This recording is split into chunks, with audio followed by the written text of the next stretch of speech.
आपको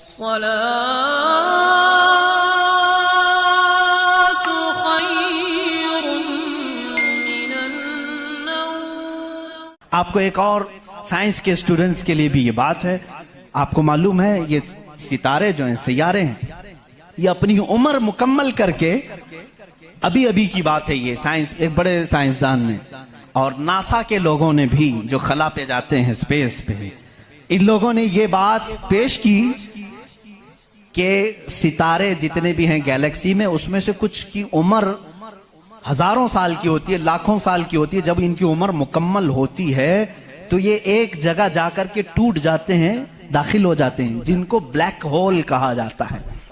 black hole क्या है? साइंसदान कहते हैं उसकी तहकीक अभी तक नहीं हो सकी। एक बहुत बड़ा सुराख है, बहुत बड़ा सुराख, जिसमें ये सितारे जाकर के खत्म हो जाते हैं, इनकी जिंदगी यहां खत्म होती है। कहीं ये बातें आपको सूखी तो नहीं लग रही हैं? आज बहुत ही ज्यादा साइंस बोल रहे हैं, जरूरत इसके लिए है मेरे अजीजों, मैं अपने दीन को उन लोगों के सामने रखना चाहता हूं जो सिर्फ साइंस को अपना खुदा समझते हैं। आओ कुरान पढ़ो, कुरान इसकी बुनियादें तुम्हें देगा साइंस की। ब्लैक होल क्या है साइंसदान नहीं बता सके, जबकि इनके पास अब बड़े बड़ी मशीनें हैं।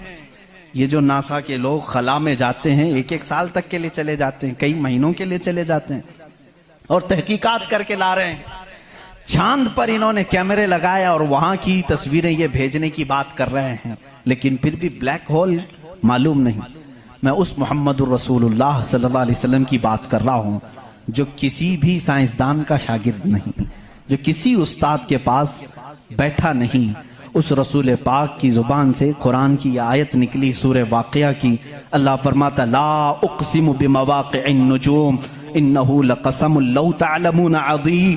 अल्लाह फरमाता कसम है उस जगह की जहां जाके सितारे टूट जाते हैं, बेशक अल्लाह रब्बुल इज्जत की इसमें बड़ी शान है अगर तुम समझ सको। एस्ट्रोनॉमी को कुरान बता रहा है कि ब्लैक होल हैं, मवाक़िअन नुजूम उनको कहा गया है, जहां सितारे जाकर फना होते हैं। अजीज़ान गिरामी, ये तकलीफ सिर्फ हमारी है कि हमने कुरान अजीम को उस लेवल के एतबार से पढ़ा नहीं है। साइंस के लिए जो लोग MBBS कर रहे होंगे या फिर इंजीनियर बन रहे होंगे, उनसे भी मैं ये दावत देता हूं कि कुरान को भी कभी इस एंगल से पढ़ करके देखो, इसकी निशानियां इतनी अजीम है। मैं समझता हूं कि तुम्हें फिर कहीं इधर उधर मुंह मारने की जरूरत नहीं, मारिफत खुदाबंदी इसी से हासिल हो जाएगी। गौर व फिक्र करो, तुम्हें इसी से अल्लाह रब्बुल इज्जत की मारिफत हासिल हो जाएगी। कोई तो है खालिक। इमाम आजम अबू हनीफा रहमतुल्लाह तआला अलैह के पास एक दहरिया, इस जमाने के भी जो एथिस्ट होते हैं, एथिस्ट समझते हैं, एक नया ये चला हुआ, नया नहीं है पुराने ही है, नाम नया लगता है, मुल्हिद हैं ये, एथियज्म। बहुत सारे लोग वो अपने दीन, अपना रिलीजियन के जगह पर ये लिखते हैं, आप देख लेना इनको, एथिज्म। आप मुस्लिम लिखते हैं, कुछ लोग हिंदुइज्म लिखते हैं, कुछ लोग क्रिश्चियनिटी कहते हैं, कुछ ज्यूज होते हैं, लेकिन कुछ हैं जो एथियज्म, एथिस्ट हैं। एथिस्ट का मतलब कोई खुदा नहीं, कोई दीन नहीं, कोई मजहब नहीं। ये बेचारे आवारा लोग हैं, ये लावारिस लोग हैं जो इस तरह से कह रहे हैं। अब इनकी बात मैं आपको बताऊं, एथिज्म, इस तरह का एक एथिस्ट इमाम आजम अबू हनीफा के पास आया।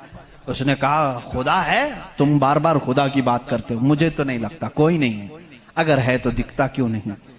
बहुत सारी चीजें हैं ऐसी आपने समझाया जो दिखती नहीं लेकिन है, बहुत सारी चीजें हैं। उसने कहा ऐसी कोई चीज नहीं है जो है और दिखती नहीं। आपने उसको एक तमाचा लगाया, ढेला उठा करके मार दिया। उसने कहा मैं सवाल किया, तुमने मार दिया। कहा क्या हुआ मारा? कहा दर्द हो रहा है। कहां है दर्द? अब हो रहा है, दिखता नहीं है लेकिन एहसास है। बहुत सारी चीजें ऐसी हैं जो दिखती नहीं है लेकिन है, उनका वजूद है। बहरहाल आपने उसको जवाब क्या दिया? कहा सुनो, मेरे साथ आज एक बड़ा अजीब वाक़या पेश आया। मैं समंदर के किनारे गया था, मैंने देखा एक कश्ती को, और वो कश्ती की ताज्जुब खीज बात ये थी कि वो अकेले चल रही है, कोई नहीं चला रहा, सामान खुद से वो लाद लेती है अपने ऊपर और चल पड़ती है सीधे रास्ते पर। फिर थोड़ी देर के बाद साहिल पर आती है और अपना सामान खुद ही उतारती है, फिर जैसे ही वक्त होता है फिर चल पड़ती है। कोई कश्तीबान नहीं, कोई मल्लाह नहीं, कोई कैप्टन नहीं, उसके अंदर सवारी भी नहीं, खुद से सब चल रही है। ये उस दौर में इमाम आजम कह रहे हैं जब इलेक्ट्रॉनिक दौर नहीं था। आज के लोग हो सकता है यकीन कर लें इलेक्ट्रॉनिक कश्ती होगी, हो सकता है कोई उसको इलेक्ट्रॉनिक मशीन चला रही होगी। ऐसा नहीं है, उस जमाने में कोई इस चीज की इजाद नहीं थी। उसने कहा क्या पागलपन की बातें कर रहे हो, किसको बना रहे हो तुम, क्या ऐसी कोई कश्ती है जो खुद से सामान भी उतारती है और चढ़ा भी लेती है और चलने भी लग जाती है। इमाम आजम अबू हनीफा रहमतुल्लाह अलैह ने फरमाया इतना तेरा दिमाग चलता है कि कोई कश्ती समंदर पर बगैर चलाने वाले के नहीं चलती।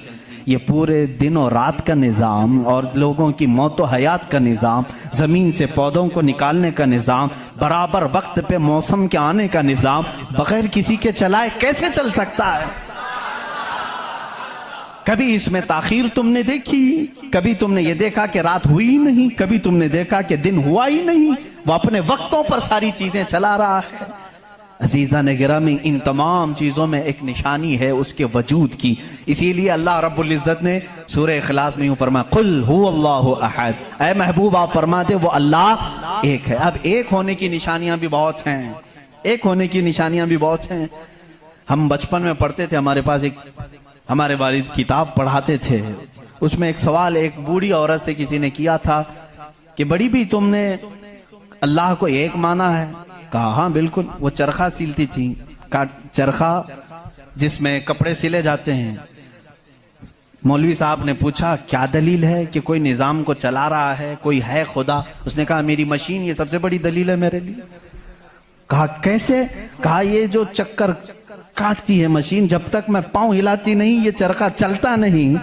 ये निजाम शमसी पूरा बगैर किसी के चलाए कैसे नहीं चलता?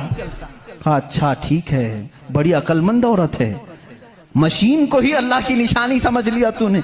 उस औरत से उन्होंने दूसरा सवाल किया, अच्छा चलो ठीक है कोई तो है चलाने वाला, ये क्यों कहती हो कि वो एक ही है? कहा चलो ठीक है उसकी भी निशानी मेरी ही मशीन है, उसकी निशानी भी मेरी ये मशीन है। कहा कैसे? कहा चलो मैं इधर से चलाती हूं तू उधर से चला, बैठ जा मेरे सामने, मैं इधर से चलाती हूं तू उधर से चला, फिर देखते हैं कपड़े की हालत क्या होती है। कपड़ा जो है हो सकता है लेडीज की बजाय जेंट्स का हो जाए, जेंट्स की बजाय लेडीज का हो जाए, कुछ का कुछ बन जाए। क्यों? उन्होंने कहा बात तो सही है। उस बूढ़ी औरत ने कहा मैंने अपने चरखे से ही ये दीन सीखा कि अगर कायनात में एक के बजाय दूसरा होता तो झगड़े हो जाते। एक खुदा कहता मैं बारिश बरसाऊंगा, दूसरा कहता नहीं नहीं मैं धूप डालूंगा, तीसरा कहता नहीं मैं ठंडी लाऊंगा। इनके झगड़ों में फिर कायनात का निजाम दरहम बरहम हो जाता। लेकिन निजाम बराबर बराबर चल रहा है, इस बात की दलालत है कि चलाने वाले दो नहीं एक ही है, तो नहीं है एक ही है। अगर दो होते, उसी को अल्लाह ने कुरान में फरमाया लौ कान फीहिमा आलिहतुन इल्लल्लाहु लफसदता, अगर जमीन और आसमान में दो खुदा होते अल्लाह के अलावा, रब फरमा रहा है जरूर इसमें फसाद हो जाता, जरूर फसाद हो जाता। इसलिए कि एक जो अकल से हमारे दरमियान हमने देखा है जो चला सकता है वो दो लोग नहीं चलाते हैं, दो लोगों की जहनियत अलग हो जाती। अब इसको फलसफे में आएंगे जिसको फिलॉसफी कहते हैं, ये भी एक इल्म है। फलसफी लोगों के दिमाग के एतबार से भी हमने इसको साबित किया। अगर दो हैं, पहली बात आपके दिमाग में ये होना चाहिए कि खुदा वो है जो किसी का मोहताज नहीं। इतनी बात तस्लीम करते हो? जो किसी का मोहताज नहीं। जब ये फार्मूला तुम्हारे दिमाग में है तो आप दो को लेकर के आओ। दो को लाओगे तो दोनों का दिमाग एक साथ नहीं चलेगा, या तो फिर मशोरे से चलेंगे। मशोरा करेगा तो एक दूसरे का मोहताज होगा, और जो मोहताज होगा वो खुदा नहीं होगा। मिसाल के तौर पर दोनों बैठे हैं, चलो आज मीटिंग करते हैं, कल बारिश करेंगे, तो जाहिर सी बात है एक ने दूसरे को पूछा तो पहला वाला दूसरे का मोहताज हुआ कि नहीं? अब खुदा के बारे में हमारा तस्वूर यह है वो अपने कामों में किसी की शिराकत नहीं चाहता, कोई शरीक नहीं है उसका।